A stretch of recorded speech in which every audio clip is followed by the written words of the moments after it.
भौम प्रदोष व्रत। नमस्कार दोस्तों, जय श्री राधे कृष्णा। आपका अपने चैनल भजन कहानी में आपका बहुत बहुत स्वागत है। प्रत्येक मास के शुक्ल और कृष्ण पक्ष में आने वाली त्रयोदशी तिथि के दिन भगवान शिव को प्रसन्न करने के लिए प्रदोष व्रत रखा जाता है। त्रयोदशी के दिन प्रदोष काल में भगवान शिव की श्रद्धा पूर्वक पूजा आराधना करने से भगवान शिव अत्यंत प्रसन्न होते हैं और सभी मनोकामनाएं पूर्ण करते हैं। तो चलिए आज के इस वीडियो में जानते हैं कि इस बार आषाढ़ मास के शुक्ल पक्ष की त्रयोदशी तिथि कौन से दिन आ रही है और प्रदोष व्रत कब रखा जाएगा। इस दिन के शुभ मुहूर्त कौन से हैं और प्रदोष काल का मुहूर्त कौन सा रहेगा। आइए आज का वीडियो आरंभ करते हैं। पंचांग के अनुसार इस बार प्रदोष का व्रत रखा जाएगा 8 जुलाई 2025 मंगलवार के दिन। इस बार आषाढ़ मास के शुक्ल पक्ष की त्रयोदशी तिथि का आरंभ हो रहा है 7 जुलाई सोमवार को रात 11:11 से और तिथि का समापन होगा 8 जुलाई मंगलवार को रात्रि में 12:39 पर। प्रदोष काल में त्रयोदशी तिथि हमें 8 जुलाई को ही प्राप्त हो रही है, इसलिए 8 जुलाई मंगलवार के दिन ही प्रदोष का व्रत रखा जाएगा और इस बार प्रदोष व्रत मंगलवार के दिन आ रहा है, इसलिए इसे भौम प्रदोष व्रत भी कहा जाएगा। इस दिन ज्येष्ठा उपरांत मूल नक्षत्र का भी संयोग बन रहा है और इसके साथ ही शुक्ल योग का भी निर्माण हो रहा है। इस दिन प्रातः ब्रह्मा मुहूर्त का समय रहेगा सुबह 4:09 से लेकर 4:49 के बीच में। प्रातः काल में भगवान शिव की पूजा अर्चना करने का समय है। सुबह 4:29 से लेकर 5:30 के बीच में। इस दिन सूर्योदय होगा सुबह 5:30 बजे और सूर्यास्त का समय है शाम 7:23 पर। चंद्रोदय होगा सुबह 5:33 पर और इस दिन प्रदोष काल में पूजा के लिए शाम 7:22 से लेकर रात 9:23 तक का अच्छा शुभ मुहूर्त मिल रहा है। इस दिन अभिजीत मुहूर्त है सुबह 11:58 से लेकर 12:54 के बीच में और विजय मुहूर्त रहेगा दोपहर 2:45 से लेकर 3:40 तक।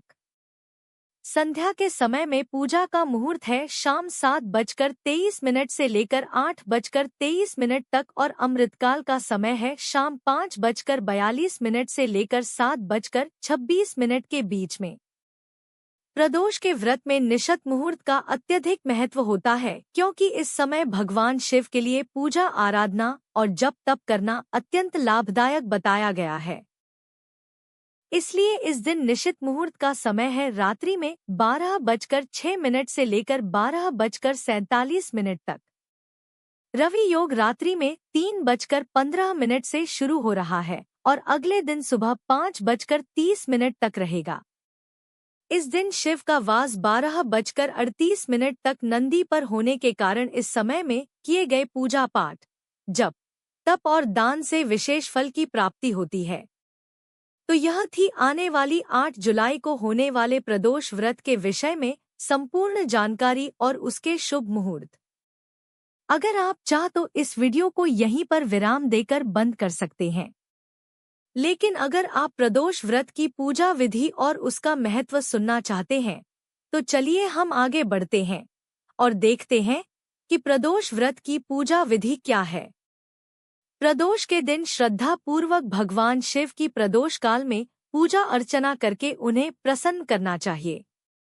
इस व्रत को करने से कहा जाता है कि वैवाहिक जीवन में सुख और शांति रहती है, संतान सुख प्राप्त होता है, सभी कष्टों से मुक्ति मिलती है और भगवान शिव तथा माता पार्वती के विशेष आशीर्वाद मिलते हैं। प्रदोष व्रत रखने वाले व्यक्ति का जीवन सकारात्मक होता है और सभी नकारात्मकता दूर हो जाती है। इस दिन प्रदोष काल में रुद्र अभिषेक करना अत्यंत पुण्यदायी बताया गया है, जिससे व्यक्ति के सभी पाप नष्ट हो जाते हैं और मोक्ष की प्राप्ति होती है। प्रदोष व्रत का पालन करने के लिए सबसे पहले प्रातः ब्रह्मा मुहूर्त में उठना चाहिए। स्नान इत्यादि कार्यों से शुद्ध होकर भगवान शिव का ध्यान करते हुए इस व्रत का संकल्प लेना चाहिए। इसके बाद घर के मंदिर में भगवान शिव और माता पार्वती का विधि विधान के साथ पूजन करना चाहिए। उन्हें अभिषेक और स्नान करा सकते हैं। गंगाजल तथा पंचामृत से अभिषेक कर सकते हैं। उसके बाद चंदन, पुष्प, रोली इत्यादि से उनका पूजन करना चाहिए। धूप दीप प्रज्वलित करके भगवान शिव तथा माता पार्वती की स्तुति करके उन्हें नैवेद्य समर्पित करने चाहिए। फल, स्वादिष्ट पकवान और मिष्ठान का भोग अर्पित कर सकते हैं और उसके बाद भगवान शिव के मंत्रों का जप कर सकते हैं। तत्पश्चात प्रदोष व्रत की कथा का पाठ कर सकते हैं या फिर उस कथा का श्रवण कर सकते हैं और अंत में शिव पार्वती की आरती कर सकते हैं। पूजन के दौरान होने वाली जाने और अनजाने में जो भी भूल हुई है उसके लिए क्षमा प्रार्थना कर सकते हैं और उसके बाद भगवान को जो अर्पित किया गया प्रसाद था उसे सभी में वितरित कर सकते हैं। और इस प्रकार प्रदोष व्रत की विधि विधान से पूजा करके भगवान शिव अत्यंत प्रसन्न होते हैं और उनका विशेष आशीर्वाद प्राप्त होता है। तो यह थी आषाढ़ मास के शुक्ल पक्ष में आने वाले प्रदोष व्रत के विषय में संपूर्ण जानकारी। आशा है यह जानकारी आपको अच्छी लगी होगी और अगर आप इस प्रदोष व्रत की कथा सुनना चाहते हैं तो वह आपको मिलेगी हमारे इसी चैनल पर। धन्यवाद दोस्तों। जय श्री राधे कृष्ण।